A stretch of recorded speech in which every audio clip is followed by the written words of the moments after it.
Hi, I'm Mike Matson. The date is October 21st, 2020. We're in the home of former Kansas Attorney General Robert T. Stephan in Lenexa, Kansas. We're here to conduct an interview that will become part of the Kansas Oral History Project.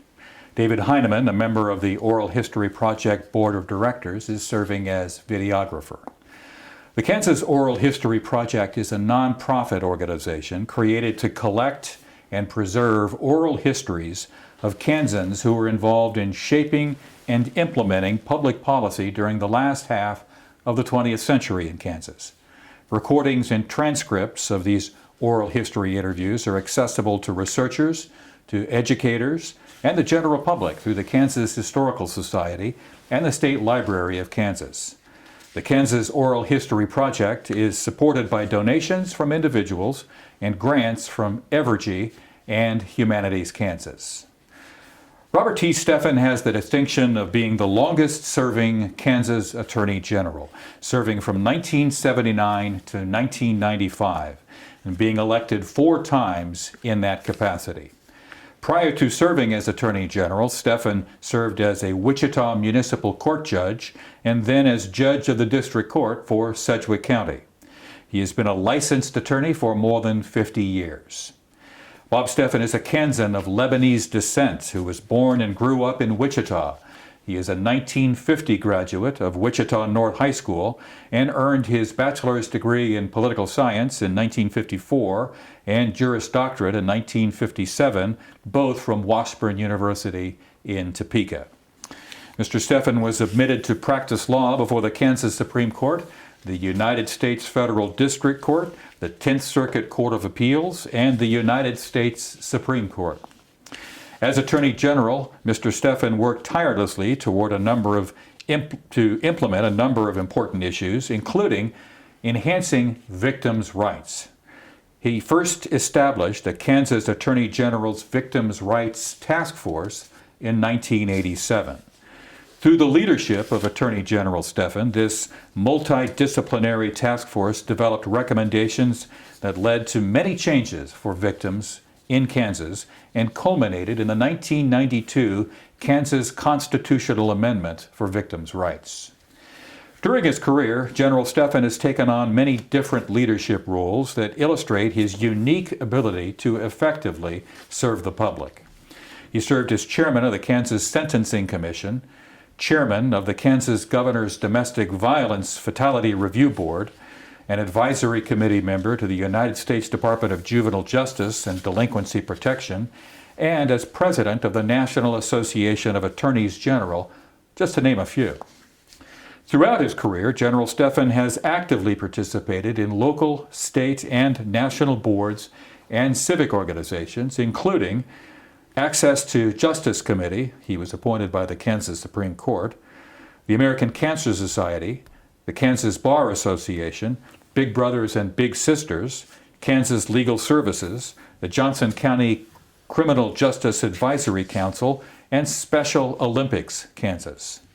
General Stephan is the recipient of a number of honors and awards, most notably the President's Citation from the National Association of Attorneys General, a State Ally of the Year Award from the Kansas Coalition Against Sexual and Domestic Violence, Kansas Trial Judge of the Year, a winner of the Fred Ellsworth Medallion, which represents the highest honor to service to the university from the University of Kansas Alumni Association, a Distinguished Service Award from Washburn University, and the Allied Professional Award from the National Organization for Victim Assistance. After his service as Attorney General, Bob Stephan and his wife Marilyn moved here to Lenexa, and he worked as a corporate legal consultant until his retirement in 2018. Good morning, General Stephan. Wow, that was a long deal. That's an impressive career. And we appreciate your willingness to sit down for this project and allow us into your home for this conversation. Well, I'm honored to be able to do it. Thank you. Let's start by talking about Bob Stephan, the young man. Okay. You grew up in Wichita. I did. Tell us about Wichita back in your formative years. Okay, I was born and raised in Wichita. The Wichita Hospital is where I was born, Yeah, I don't know if it's there now, but my grandparents came to the United States from Lebanon, immigrated here, and my father was born in Lebanon and came here. And so I was busy in Wichita, but there was a lot of prejudice. People didn't like Lebanese people. Couldn't belong to any country club except one. There was one, the Rolling Hills Country Club. And the prejudice was just unreal.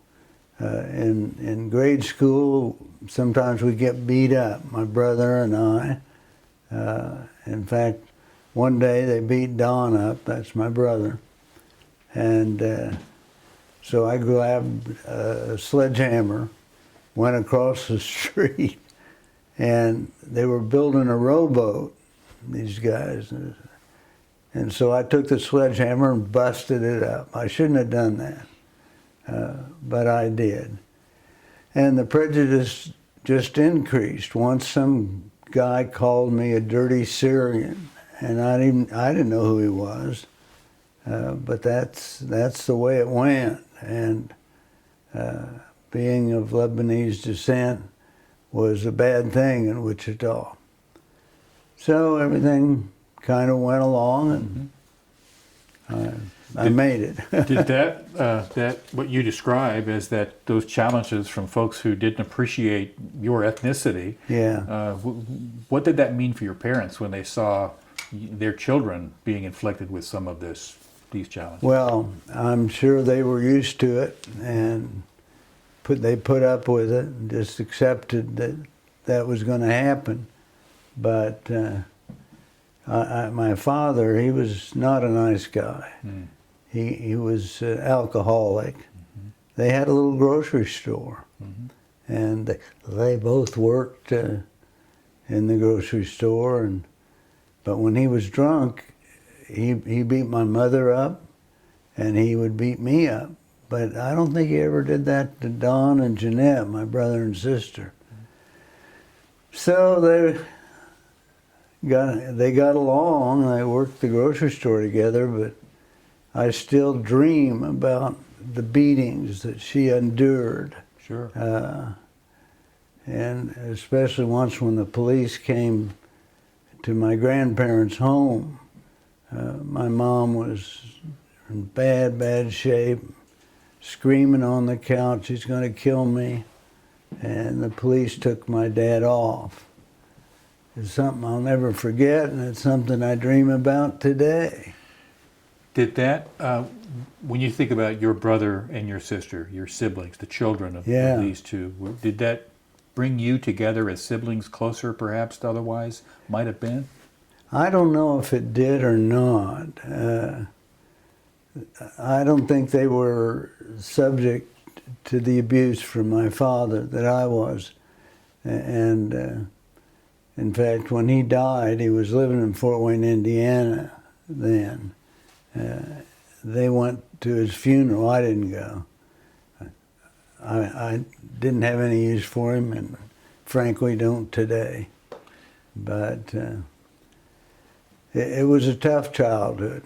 Well, we appreciate your honesty and sharing that with us. Yeah. That's an important part of what made you the individual that you eventually became. It might be, yeah. Well, talk to us about when you first had the notion of the law and making a career out of the law. Yeah, it's hard to know exactly when all of that came, but I graduated from North High School, and I was going to go to college, and I decided that the law was my forte, and so I went to Washburn Law School, and graduated as a law student. You remember what it was about the law that intrigued you? I really don't remember, but maybe it was because of my father and how mean he was. Mm-hmm. And I wanted to do something to stop that kind of activity. Mm-hmm.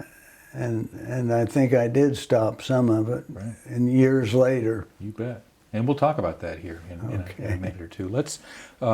So talk about your, after law school, did you come back to Wichita then to practice law? I did. What'd that look like?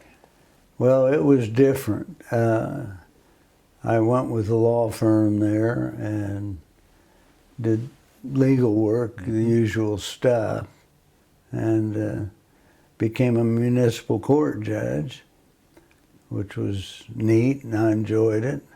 And then became a judge of the district court, and that was also a great experience.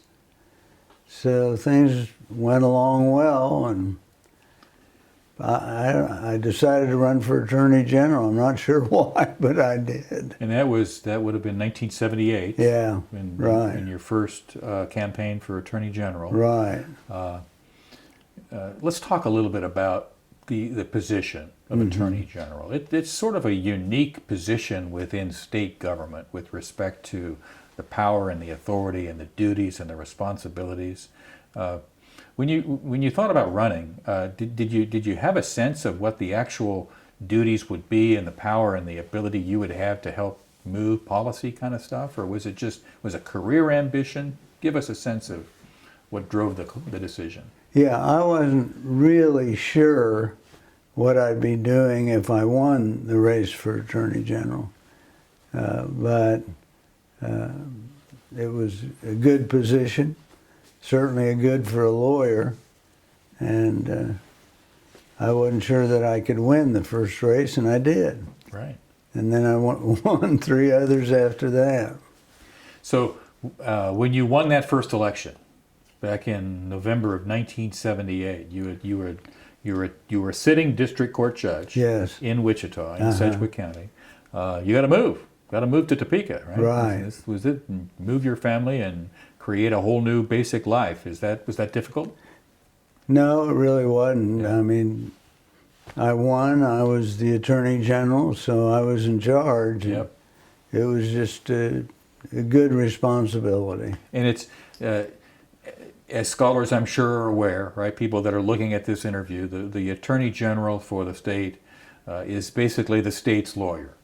That's right. The state's anything legal will pass through the Attorney General's office if it has to do with state government. That was pretty big responsibility. Well, it was, and I enjoyed the responsibility. I thought there was a lot to do, and I was going to do it as Attorney General. Yeah. I don't know. I really enjoyed the responsibility. When you think about how state government is structured, right? It's like American democracy, 3 branches of government.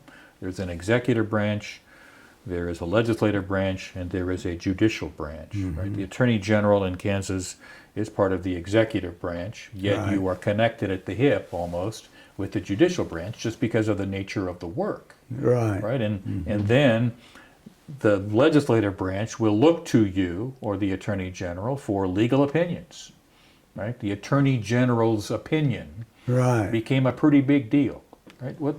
How did you approach that sort of responsibility? Well, I did issue legal opinions, and I expected them to be followed. And if the individuals I was targeting didn't, I went to court. And I was in court quite a bit in those days. It was a lot different then because there wasn't a Republican Attorney General Association and Democrat Attorney General Association and the General Association. But today there's the Republicans Attorney General, the Democratic Attorney General, and the Attorney General's Association. And when I was Attorney General, we all got along. Right. I don't think they do today, and I think that's unfortunate. Let's talk about that for just a second. How do you ascribe that change?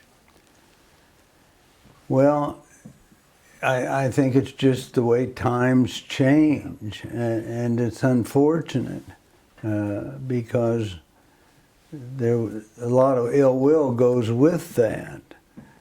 I don't think today, and I don't want to be too judgmental, but I don't think today that the two sides get together, the Republican AGs and the Democratic AGs, and I think that's unfortunate. Mm-hmm. Let's talk about some of the specific issues that came before your office that you handled and that you led the way on in many ways. And let's start with tribal casinos. Right? If you think back to the late 80s and the early 90s, 4 tribes within the boundaries of Kansas that were established by treaties. Mm-hmm. A lot of question about how all that's going to get managed. Right. What do you remember from those conversations and those arguments? Well, the one thing I do remember was that the governor at one time was Joan Finney, and she entered into an agreement with an Indian tribe where they could gamble. She didn't have any legislative authority to do that, and so I filed a suit against Governor Finney to straighten that out. Unfortunately, we didn't ever get along, and she was not happy that I did that, but I did go to court and I did win, and they had to go to the legislature, the Indian tribe, to get permission.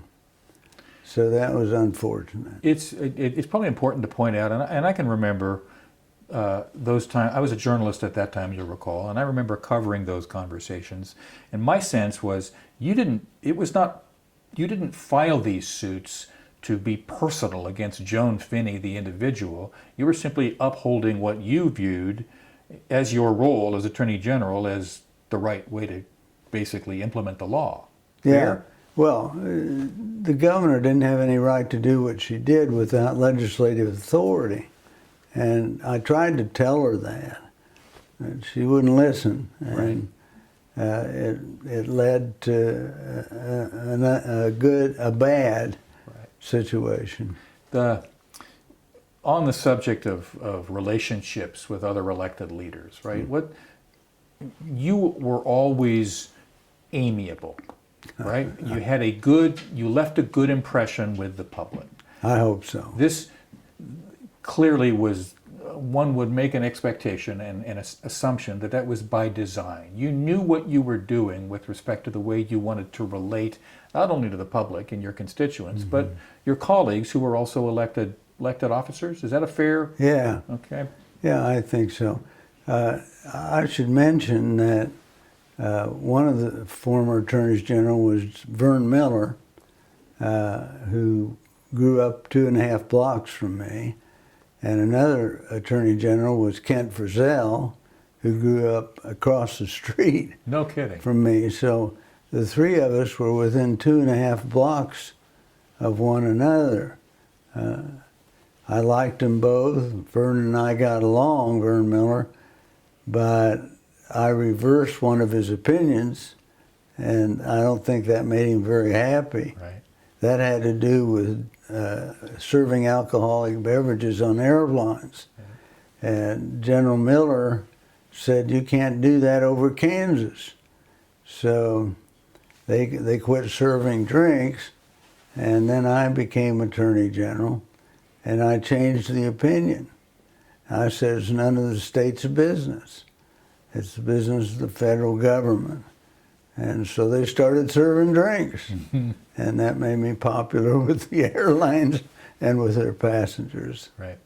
So you knew these folks. You had long-standing relationships, in this case with General Miller. Yeah. But you also understood that there was a law, and you interpreted it differently. And so you didn't let personalities or friendships get in the way of doing what you felt was right? No, I just thought the state had no right to make a decision like that the federal government was going to be in charge of the airlines. Right.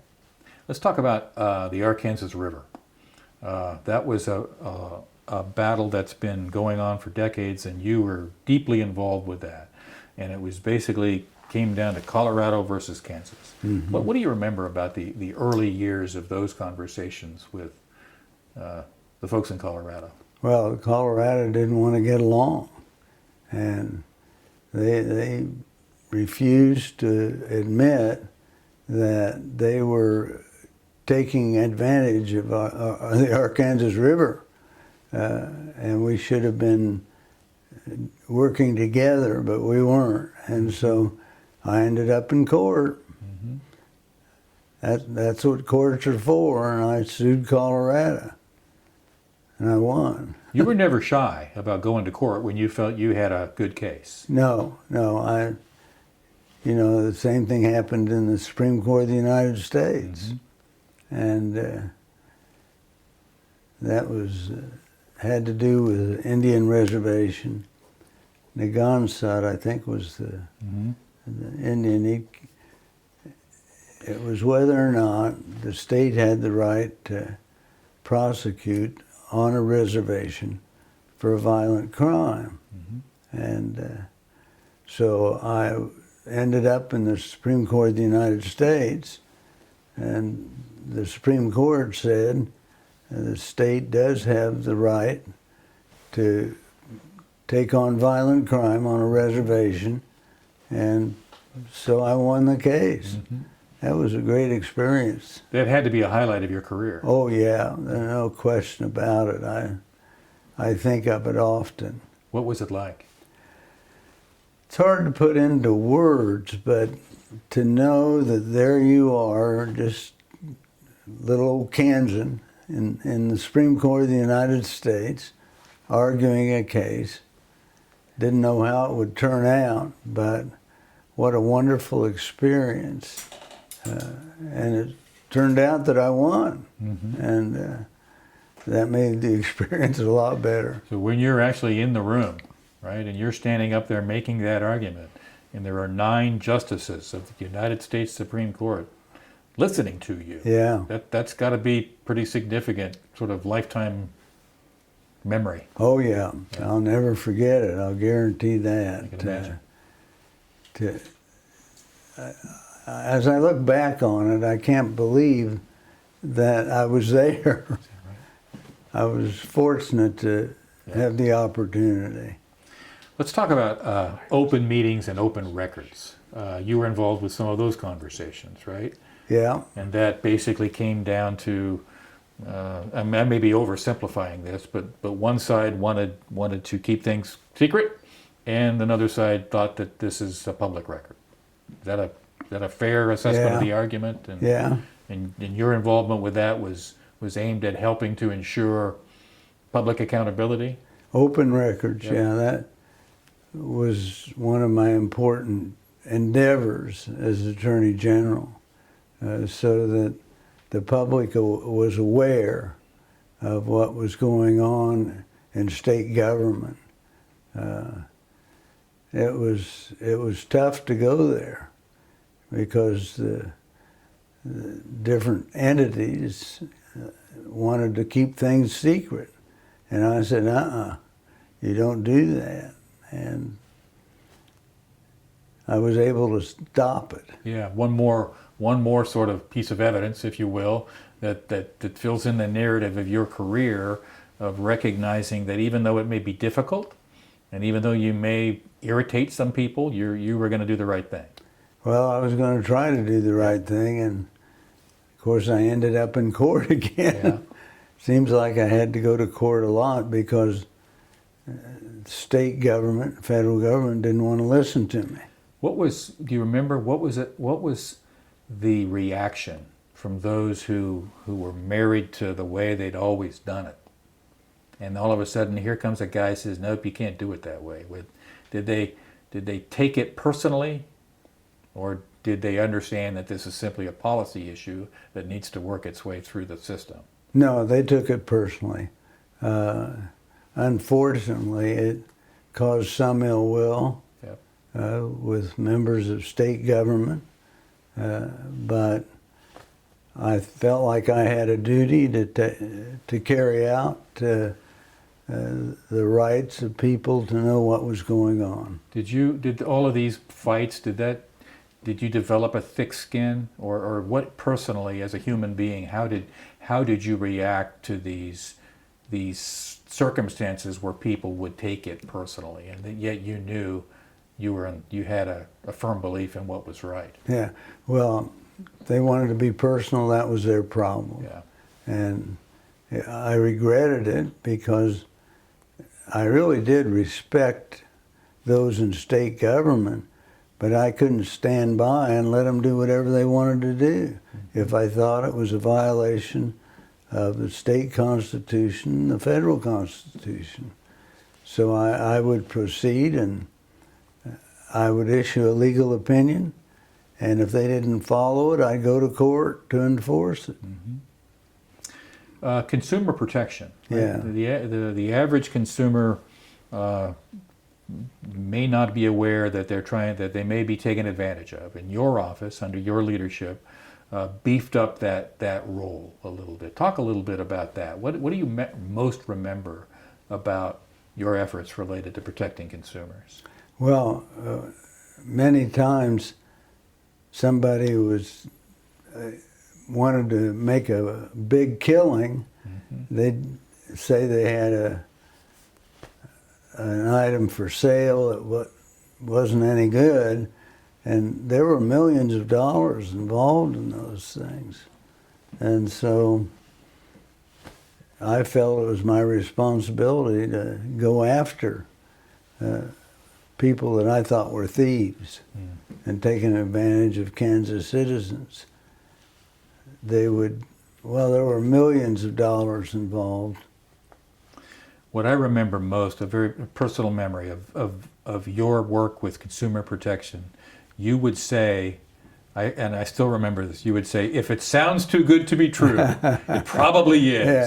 Yeah. And that was such a great line, because that's exactly described, what you just talked about related to consumer protection. Yeah, no question about it. The consumer protection guys that were taking advantage of Kansas citizens were making millions of dollars. Yeah. And so I filed suit to stop them. Before you became Attorney General, victims of crime weren't paid much attention to. Right. You changed that.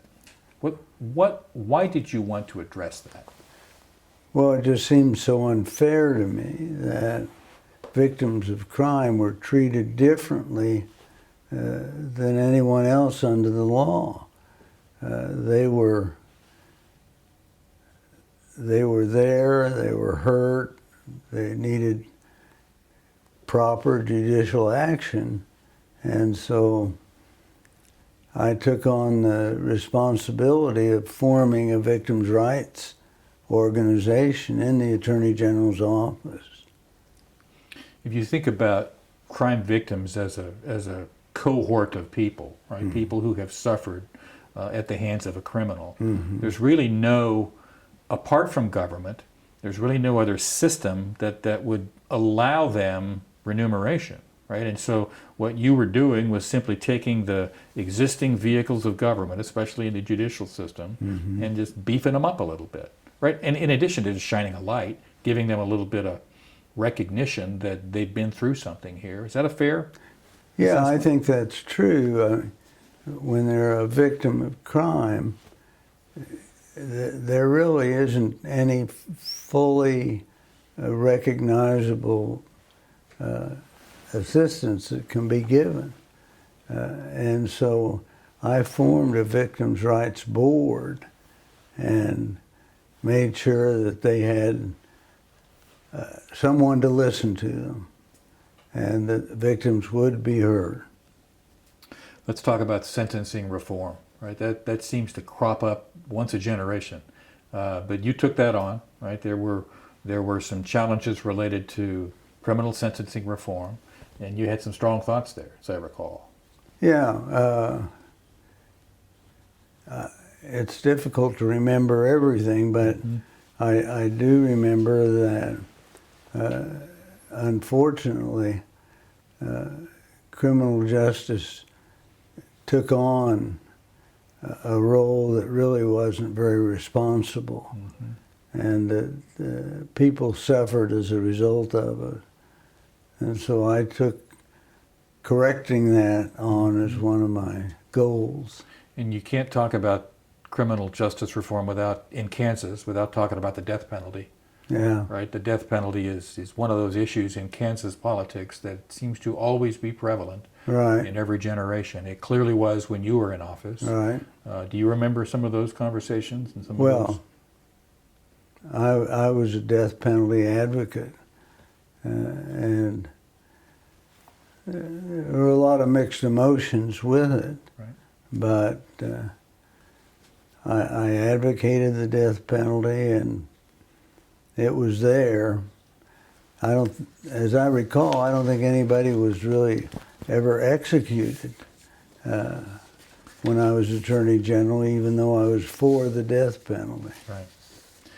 I remember those battles. Yep, and I can remember your office getting involved in them in a pretty public way, right? Oh, You yeah. had an opinion, and you wanted people to know it.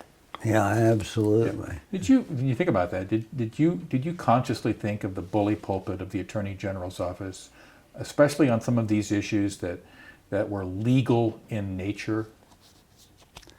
No, I didn't think about it when I became Attorney General, but they stared me in the face. I mean, there were so many issues that needed to be addressed by the Attorney General, and they never were addressed. And so I took them on. Mm-hmm. Children's issues. Children is another group of human beings that have traditionally been underrepresented in the legal system. Yeah. You clearly wanted to make sure that changed. Yeah, I did, and I formed a group to assist children who were subject to brutality or to criminal jurisdiction, and hopefully I made a difference. Right. Last couple of issues here. When you were Attorney General in the far western part of the state, there were some challenges related to the American agriculture movement. Yeah. And fringe groups, right? That some thought to be pretty dangerous. Right. And what's your most vivid memory of those battles? Well, the Posse Comitatus was the outstanding battle. This was a white supremacist group, and they advocated violence. They got arms. They had activities that helped to promote violence. They were anti-Semitic. They were anti-racist.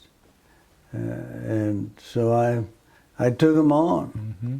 And unfortunately, I have to tell you today, the same kind of activity is there. And there are white supremacist groups, just like the Posse Comitatus. Mm-hmm. But we need to keep fighting those groups. And unfortunately, I don't know whether we're going to win the battle. What do you think motivates those groups, especially back then? Well, it's just they think whites are the supreme being, and they don't like anybody of color, Latino or African American. But I was able to identify, I think, because of the prejudice that I had against me when I was growing up in Wichita. Mm-hmm.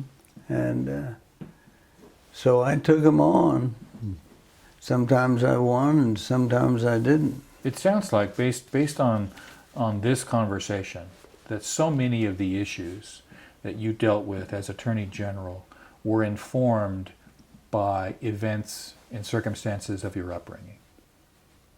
Is that a fair... That were what? That were informed by the events and circumstances of your childhood and upbringing.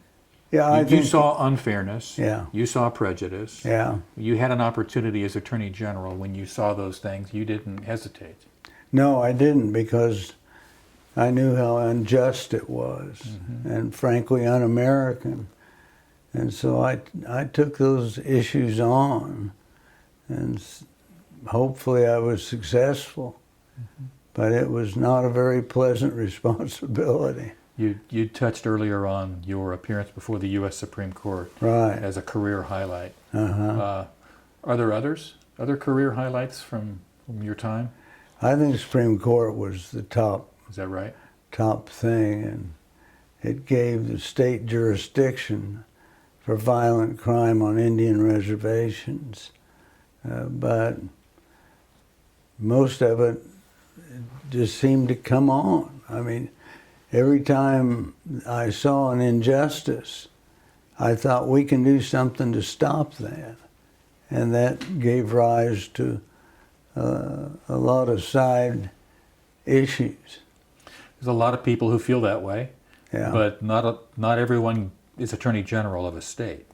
And so you had not only the feeling, but then you had the power and the authority and the responsibility Yeah. to take them on. I do think so.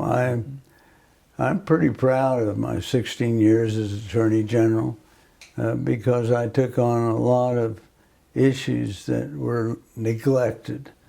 And hopefully they're not being neglected today. Do you miss it? Not really. I will say when I left the office of Attorney General, I became a consultant to various companies. And I have to tell you, one of the companies had a fellow for 16 years. His name was Donald Trump, who came and gave a speech. I didn't like him then. And they drop him off at the auditorium, whatever state we were in, once a year. And they had a red carpet when he got out of the car all the way to the stage. And he did that I saw, for 16 years before he quit. What advice do you have for aspiring lawyers and aspiring lawyers who want to get into government? It's hard to say what I would recommend a lawyer who wants to get into government, but it's an exciting venture. There's a lot that can be done, and unfortunately, I think the limit is there because they have the Democrat AG Association and the Republican, and I don't think the twain meets. And that makes it pretty difficult. Last question. Uh-huh. When you look at the way jurisprudence is practiced today in America, in Kansas, and you compare it to when you were active in your career, are there big, stark differences, or is it the same? Talk to us about the comparison. I think there are differences, and part of it is that there's ill will between the Democrats and the Republicans in the office of Attorney General. They don't meet together that I know of, and there's a lot of ill will that comes from that, and that's unfortunate. Is there something that you wanted to bring up that I have failed to ask you in this conversation? I think you've run the gamut. Fair enough. Well, General, we are grateful for your time. Oh, thank you. And we appreciate your inviting us into your home and tearing up your den to allow us to do this conversation. You bet. So on behalf of the Kansas Oral History Project, thank you, and thank you. Thank you very much.